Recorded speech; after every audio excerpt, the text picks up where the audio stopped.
twagaruka kandi turi on program Sisiimuka TV West akashozi boma omukibuga cyambarara Vincent Mujurizi studio turiyo tuza omurama gwitu twenda kureba how to spend during the festive season okushoza sente kushimye kuba kuruta nangwa tikirecho na nebindi normally there is a way how you should spend twire Dr. Benjamin Musiita guno muhango mbyentasya na bishobora matendekera Agahiguru universities and so on. So twenda kuba tureba how to spend akwa emenemi tukurwo mbwire nko tuba turi brokenness means ngutoyinemo notero ko tumpa imtwari na 19 although akafuna bakutamu 20% interest although mbanka ebyabo bimanyana basa kwetoroza bakuteze bishani na nyoko baje ngo noshwera hiba mutere bishani oteze cyane mbuzi efato so hati to avoid that tushemeye kuba urukuza kuzo mu yebe bintu rukumanya nyine singizinge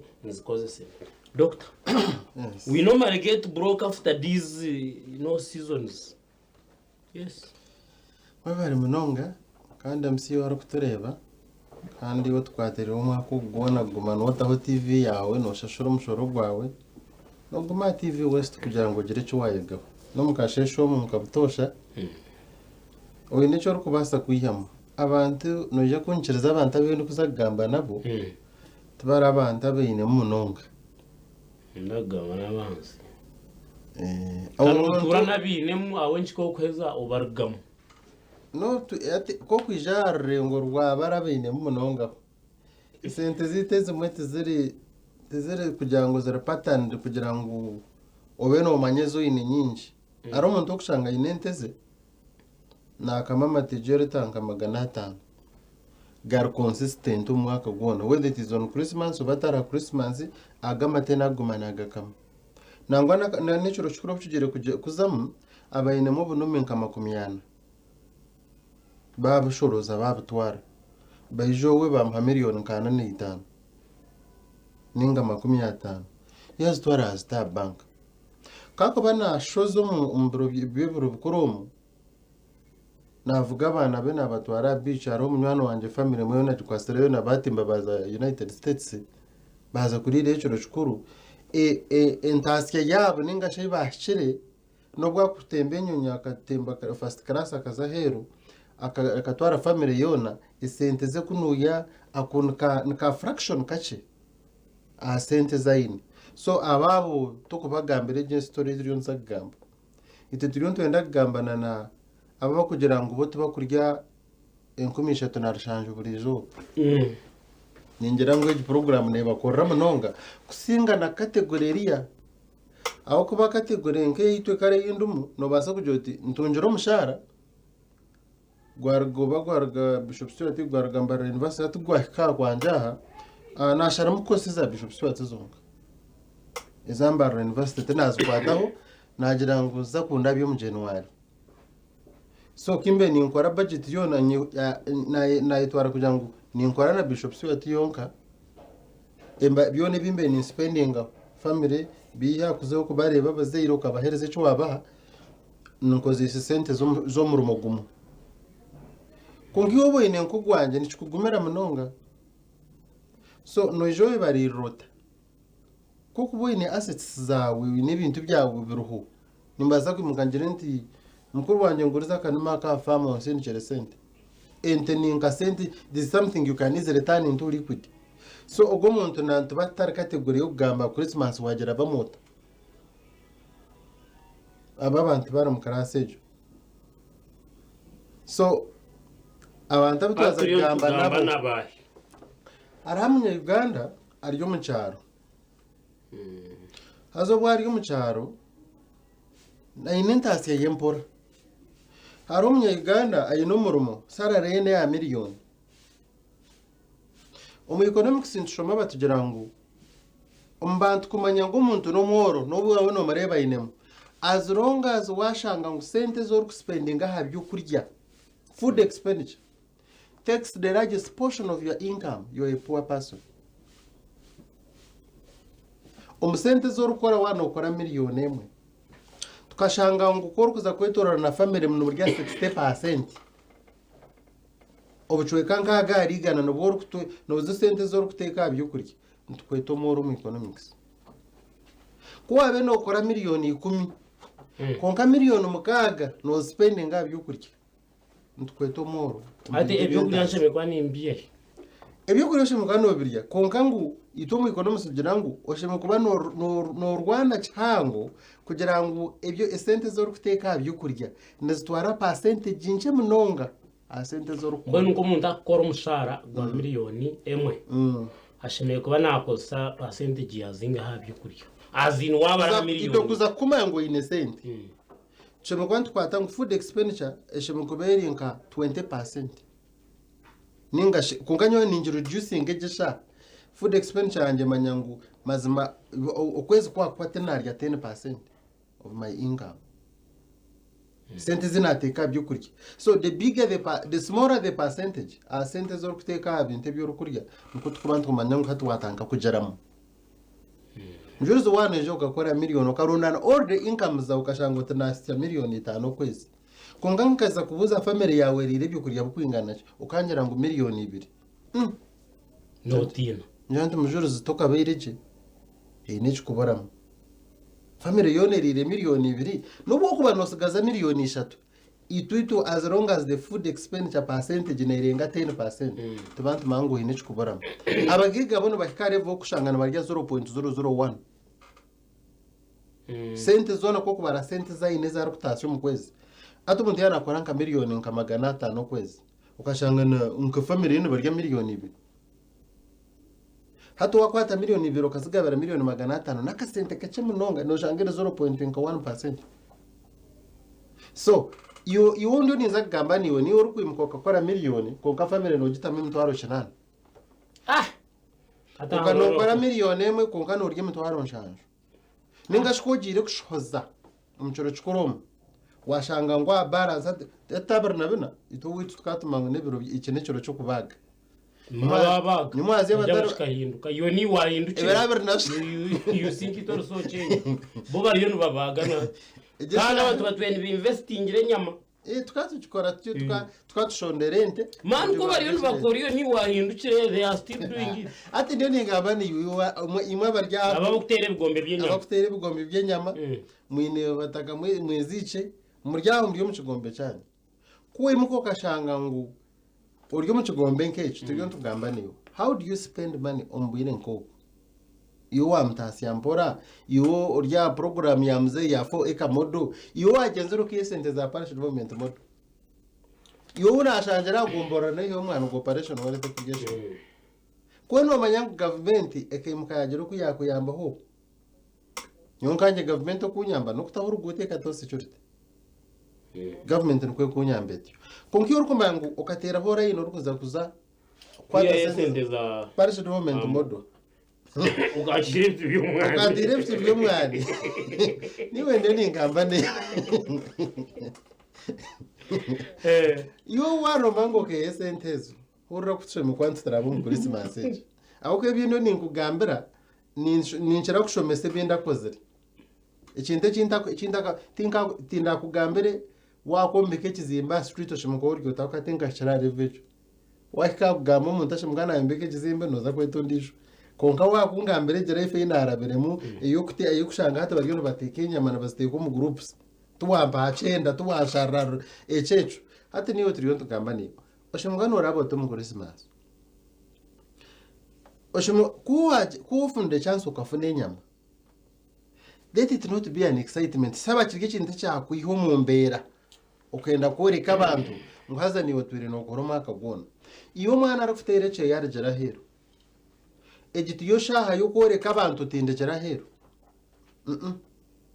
tuwo bwiro at least it would be better kushobora ko mu January konke bebere biturimo kurugebera birabana kuza kibazo rusoka mwaka tuwo bwire bwoshe mu kwano yoreceramo abantu otinkaza hero taza hero tutunga sente nyinshi n'ikintu cyugwerire cyumu okabe no spending got ngo kutube ntugura kanyama ka buru weekend ko beno basa affording arho yata affording arkarya hawiro weeks 2 obuno bobwire ko wafunena inyama y'ikigombe otaza kwihindura kandi hati mureto ho kabia mureto ho nachi because you are celebrating Christmas iki n'ekiro nk'ebindi nikihingura kandi nkati waza omu dini y'abasiraamu tikiine kikumanyisa owaabo tikiine kikumanyisa so deka one day excitement itakundaga omu mabanja ukagira uti nanye nyenda kuba nk'eka yananga waza kuringuriza wanje ebintu tibarakutwariza gye abakuba tukora kutasya emu wano mango kiyesente za parish development model yetware aposhe mu kuba no enjoying when have a limit banzo yebuze eje percent gina banza kakwereka no rya shiringi zingahi asente zo rukutasya buri kwezi kwashaje no rengo bucweka 50 aligana omanyango rukubi ababe nibaza bara ujigende hukuche kubene banywa biyazi 3 nywa iheyo kamu kubene banywa soda zinga hiwero ireta yo bwa rukumo habana chwera itobutwe ntukoro witukare umuceri was an excitement because kaze kitehinga muceri ariko muceri kabana gukora amakuru because it was still scarce. It was very scarce. Scarce kabereta value ya gwirinke ahubwo hatu muceri you see when we were growing up na nyijukaje abantu bakaba batakucimanya ngo buhungana buribwo mucyaro ubuhunga bukanyere bwa hati no ubuhunga nkamanya n'ibyo kurya byenjara aza hategenja reka hamwe it is now a normal meal kongo unga bukaburiyo obw'amashomero na nabasibo mbeho now the same applies to rice was very scarce kabutakurebeka konga hatu muceri muceri is no normal food so hati echuo yo no gamba woyo no bagambira uko abantu bashemye kutwaza nayibuza nti omu economic so when do you ever provide for happiness because buri kimwe cyone kirumu ekiba kweta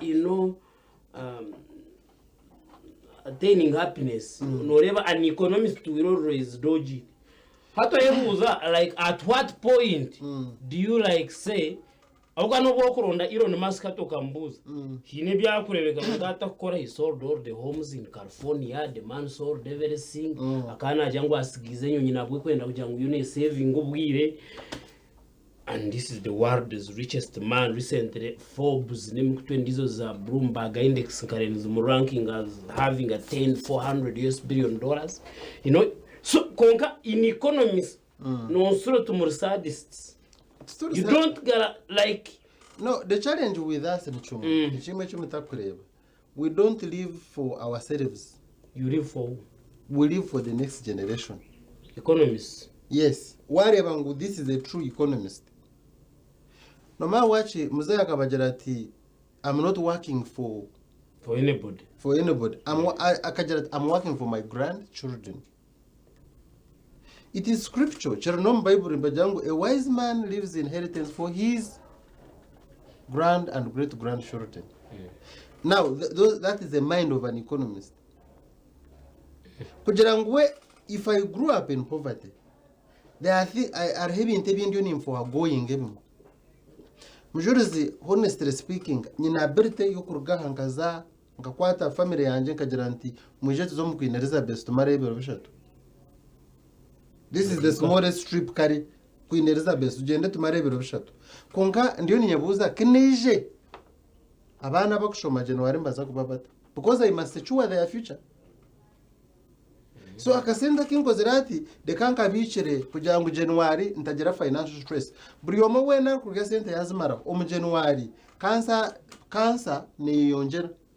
When the body gets stressed ababa science and bagambira ngo umbiru kuguba stress gugenerating cancerous cells. So umuntu egishaha ariyo noenda kushomerwa munonga pressure ze yongera mu January. Oineroni yo kushashura mu January. Because wa banka oye wa kafuna to kumugambira ngo Christmas mukashoza munonga so January to rashashura.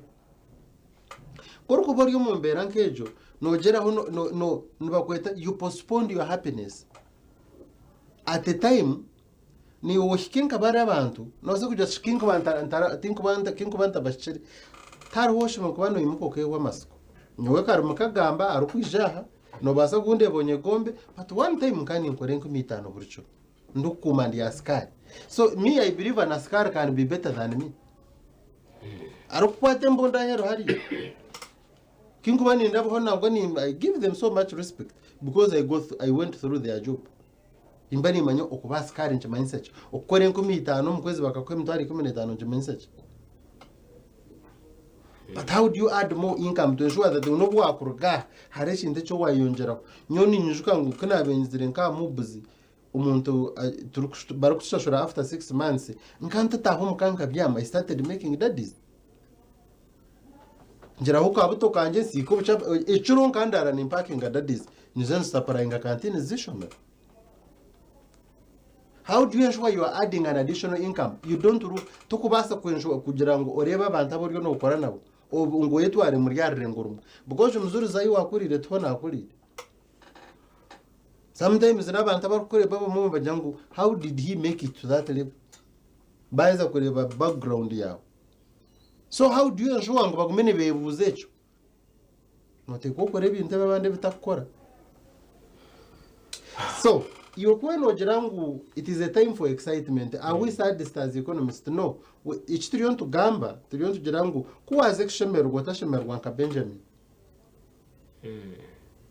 Because abantu abindu kumanya nimbwa nkaterera Mujurizi as long as Mujurizi yaine million account. Nkamujira ntanani kushabe mtwara 5. Naza kujinsindikira atazara tijo sayininga. Konkiyo wisha kuza kumusha abasente. Zakuja ogohana naje kuziha huko. That is a question in mind. Nje chingubanza kwebuza ogwara nashabe mitwari 10 naza kuziha. Azgaruza kweli. Kani manyango nari sente za nanka. Kandi nanka nachira kumunyago bumwe. Amshashura after 1 month kurabireho kundi. Kandi kakuza kumshashura anaza kuba nataho mu school fees ariyo nashabe mitwari 5 ngo naza kujiha. Mujurizi ya namutera Mujurizi nani nkushaba yakakadeni nza kakwa in 2 days. Takuza kunjira ati jo signinga. I have built my name. Kugira ngo izina rinyombekere. Ndabasa kundisa na miliyoni 10 ntazina hinsayininje. Izre. Konki wano bayangu toine na munywano wo kubasa kuterera kakwa mitwali 10 atakuzara ati jo handika karagano kacha. There is a problem. Fwan turion to enjoy inga wanshanga nshitamere samweya otijo kashitamate beina ashitame. Panzo guma mu cyaro inyamogirijo barumwe ikijere cyakurateho uzabihimba byawe nebinyobwa. There is an investor. The reason why I asked the question. Arho omumbagigo washanjiro mushija mugenzi we na kabamwe na umwavi system ka aho bamuretera akanyama ke. Akarona nicupa ya byanga. Bagamba manyanaje amamusere zimwe bari gukora ati kunkashi ati itajyamu nakutata hamwe ati nimango kiri umukozi wo murimo ati ngumana sente zo kushashuro ati this is a very big investor in the city with all that you can talk about ati konkarone ndakumeza kushashurwa ati bona nojya wakire kunywa bia Kuzagumugambira mujati you see me when I was still an employee of a certain company or sending when I in bika okuba every salary you get is a capital. At every time you eat you take beer you eating capital. Kuzagumushobora akamuremesa kurya kanyama ke umushaka je thinkafa. So kwakanyire abantu kuyajya atembozi ki akanya tinyoka toroka. Now, it's not about the it's like at one time, these people, abamanyire sente nachi. Sente nzinduka master, it is always their master. Money drives them, it controls them, it does what. So, I mean, so, now, you can do this, you can get a better car, you can build the house, economics. No, at economics ejo kureba. Ntuchara kugambara abantu. Strive so much. Kugira ngo oyesi yabantu abinemo. Learn their character. No maba twirimba tujuma bagira ngo aba bantu bashomere munonga tubine sente tureba professor tubine bizimbe. But when you come to Mbarara, the story has changed. Even the richest man or you know Uganda, he has a degree in physics and economics. University of Pennsylvania, Elon Musk. aine degree on economics and physics. So economics ukune muyamba He's a true engineer wa aerospace and what zungirize ibyo naki. Kongana bakujabona no kwega ibintu bya aerospace, he read them through books okushoma just questions. Mukiza akizagana engineer abana ine so much knowledge because ashomere muno yashoma ibintu byarukunda. Kandi ko kuzumu economics he can project and analyze his financial nakase ibintu kumuteka aha ikiba kweta government efficiency kureba uzemikorere sente hakuba he is the same man now gamba nkiwe Elon Musk akagira ngo izo nkani umfollowing aha CNN naki I saw him say ejinyonyi HK cyari nyonyi bagita F35 n'inyonyi ndwana munonga ziba kweta hypersonic spirit stills zirwana zikora buri kimwe cyona nebega nekora kitegamba. So it was like barigegara kuzikora aho ko banishisha nenda bingi takes a lot to construct it and when aryaho na when are stingy in his own way because he's like ekikumukona mu kikora kitwise n'inza government naki mungo kwagamba he's also an economist I think na variety yareba ngo satellites can provide the same information iyo kubasa connecting anyonyi yoko lire sentence. So nayibuza why do you make a B2 bomb ya over 2 billion? You can make maybe 5 out of the 2 billion konkazo kukora ikintu cyangu kusinga the B2 bomb. So itomu economics ntuichereza ngo kuwaze kushemererwa make sure the abejukuruza bawe umujukuru wawe kari their life is secured. Nko tukuchimanya tutyo.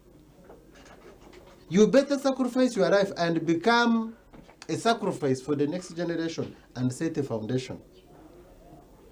Mujurizi twantu changa ngo sente zoryo nokora tar mujukuru woryo nokora is a problem.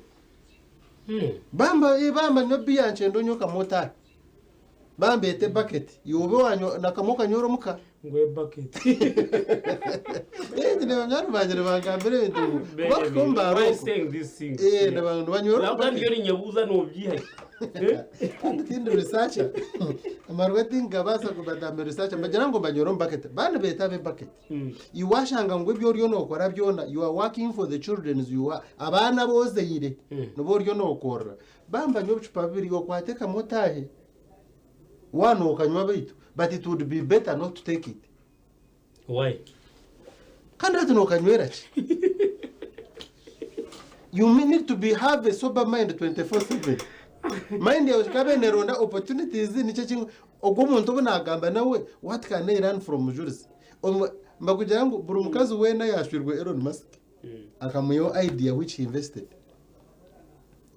Buri muntu wena when you try to get closer to him na kujya to which Pondo warnabuza arjire kubuza you any come up with a solution that can sort of hunger problem in the entire world. I will fund it. Tina easily na concept page. I'm trying to write one. Then yabuza what can we do to sort of hunger on the planet? Abantu abakweta mu economy saba kushenjinga enseje. Bari maja you know manyisa kutotine sente mwene kutwakwate mtu bare kunywa. Nankaka yafire kayabirazine. That is a poverty mentality. It's a slave mentality. No nente kateka yobuhuku. Yobworo reka tuzomukamuro kace turiyo tugenda mu misho omusana agira ngo osebego hatu wano korokora bijwe ato bara abantu bakora ki will they be here for decoration? Can they work for themselves? Naki. But kogabo bakore nabo barakorera abandi. So they just carry it forward. Kigumiza mu kityo turiyo mu program Sisiimuka TV West Agacencwire Boma mu kibuga cya Mbarara. Ndi Vincent Mujurizi ni Dr. Benjamin Musiita twazagarukaho naho.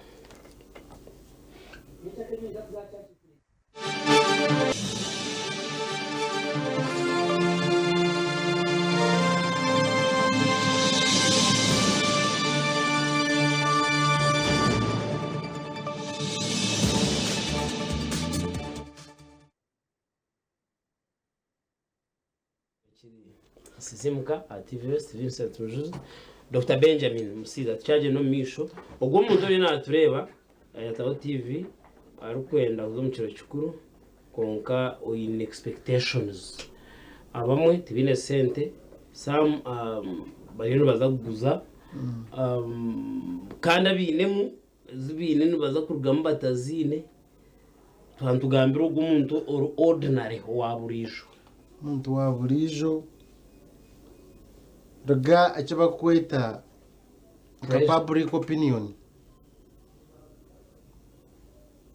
Public opinion ningashi abantu icyo bakutekatekaho wagendera hari barandeba bata niwe yamara imyaka 5 ntakufita hamwe nagenda nde kuko urgaye niyo rukuzoma banje wagendera muntu barandeba batanu baza kumpurira batanu mutabano wananka ngo mutabano wanka kozira iki kandi mureba nakoresha mwene kikakita kabiro gendo benke cyo cyarho a certain type of bamboo eriyo mu Japan nijo ni mugano niki omugano guriyo muri Japan gwine specific type nabagubyara hawe imyaka mushanju butakargaga mu itaka ko gubyara gusimbe mizi kumara imyaka mushanju aha mwaka gwa mushanju gwanu guhwa nibagira kukutandika gukora no gukora 2.5 meters per day. You can sit and literally see it grow. There is that type of bamboo. Ujojo searching uyo akubayina kasumu.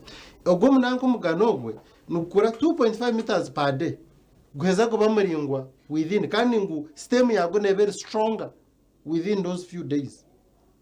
So go harvestingera within a month. Kukuba gwarigire. Nico ndukutumiwe. Daga abantu bakwe atomotiye yana kugambaho kandi urukusimbe mizi yawe urukugeza ku investing ngombuntu butakushana banko gumuti kubaze kureba barebe no rukanga munonga niwe na Christmas wenda none ukora pati bur Christmas wenda no itabantu basharo utumijemba ko repati because ukabanza warande mizi yawe yakwata kugira ngo no hakuba kushekinga bata na corona yeja esente zawe tuzukuzagambo kunga hinabe bakozoro business batwire no babwenjoyinga corona ke yatahiremo ikibebine cyawo. Try your level best omberonkebe umwanya go spending sente nyingi you invest in non visibles arebe ntebe bitakurebwa Mujurizi umuntu kushangara ingaho na investing ngombintu byo takucira kureba ukugira ngo ayishireke ukagira ikintu cyo watamusente kunka abantu cyo batakureba izire ngawano shomanye nakushimanya ngo ine cyo no yongera no kushimanya it is not clear nori gitwa natine cyakore because tukashimanya ngo ko kuzacyaro bakubuza uguzire products zinga ko kuzacyaro bakubuza mwene njo yombekere neshaki. But I think partly they are right because the world has become so materialistic kugira ngo wanogambe bebindi manya kubanze kugumanoza kwimuka kuja kugira uti nyone nibandebanye neki banzo yubuze the richest man abwashe nagenda I renting umugaraji tukugira ngo ine nangwa na nenjoro mu bishenge bibiri yazo one room so uriyo no tugambira mwe ni turuhango b'abanyangore mwe no muntazaho abwashe bima bakare bakabagiro fuho inoje nko kuri ubutamanya bakaba bayinente zabo bayine no fu hato fuhobwe nubuye bayamba kuri indente zabo bakaba tasisira sente mukombeka kugira ngo rebe kibayine konka bakaba babine kapite byamira. I think it was because of nomadism to some extent, but even up to now those extravagant buildings zaba mweze bakombeka kugira ngo wokufuna kasente kace ugira excitement ugire sumu etakwatubwa shango umuntu aryaho akashara kete mwene esumu necera no musharo gwa rukutunga the cost of a phone. So nani nkweshengerezi wina ucine ntasyanche ebitibiro byo koreka cyaro ngo uri umuntu wamani ebitibintu byo koreka abantu no basa kuyumbaceto kudugaze meza nguwe meza wagira guza wagizaho bwa biya out of your biyobwe kuba ibintu bijana wakafuna na bakwata jeke na bakutwara ababwe nonywa nabo bakuba bataruho. So nco no kujandi ye harre ibintu kugizaho kwerenga nabandi bantu ninkunda wanyita nkatari kumanya but when I'm planting something ninkunda kora abantu kayimuka ukandabye mamisho tijine shonga bishe navuga kamotoka ki bishe natambarata bishe nararanka ninkusheka nani mbasa kwimuka nkahandika ikintu ningashi nkakora business eriyo billions konkariyo nekora you can't shake what bit navuga motoka ki imotoka is not something ningashi the material y'ibintu bakoreba tibe could defining but if a calamity comes wagira nko kuwa cyafuteganisaho no basa kora umunshingizi ngahe tinshimo kwani nkushanga wanekere mukono after Christmas oti nkoze rero so babanye birende then nkushanga hanso ryo no yukuringa ngo ente bajibe. It should be something easy that you can replace.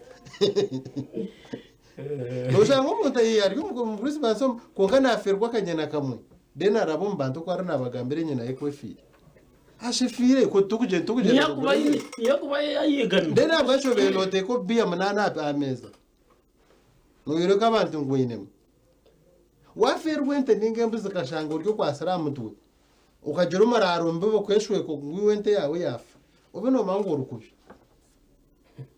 urukubi munonga because wow turi no okora kandi you have laid the foundation waferwa ente shunga no mango it is something that can easily happen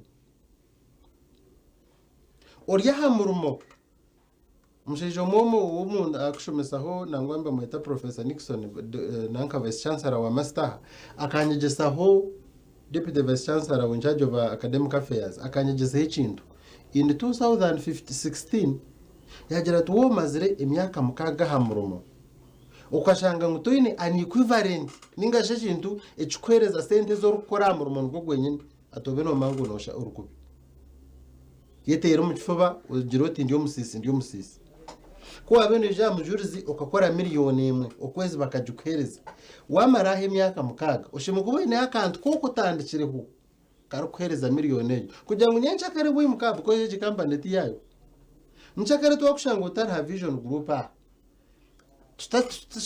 we shouldn't easily detecting ukargamuru